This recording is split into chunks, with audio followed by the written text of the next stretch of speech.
पंतप्रधान मोदींची 14 नोव्हेंबरला खारघरमध्ये सभा आहे। खारघरच्या सेंट्रल पार्कमध्ये सभेचं आयोजन करण्यात आलेलं आहे। सभेत 1 लाखाहून अधिक लोक येतील असा अंदाज आहे। खारघरमध्ये पंतप्रधान मोदींचा रोड शो होणार आहे। दरम्यान या सगळ्याचा आढावा घेतला आमच्या प्रतिनिधी आकांक्षा देशमुख यांनी। पंतप्रधान नरेंद्र मोदी यांची खारघरमधील सेंट्रल पार्क मैदानामध्ये जाहीर सभा होणार आहे आणि त्यासाठी त्या सभेची जय्यत तयारी सध्या सुरू आहे। आपण पाहू शकता की सेंट्रल पार्क मैदानामध्ये ही जय्यत तयारी सुरू झालेली आहे।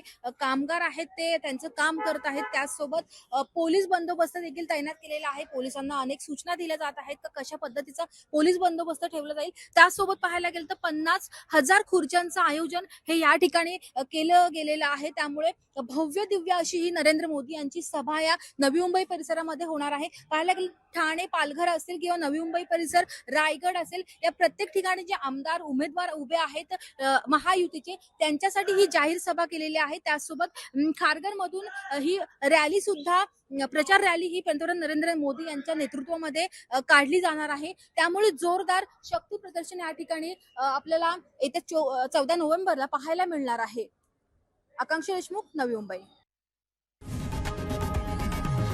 लोकशाही मराठी ऐका, पहा, जागरूक रहा।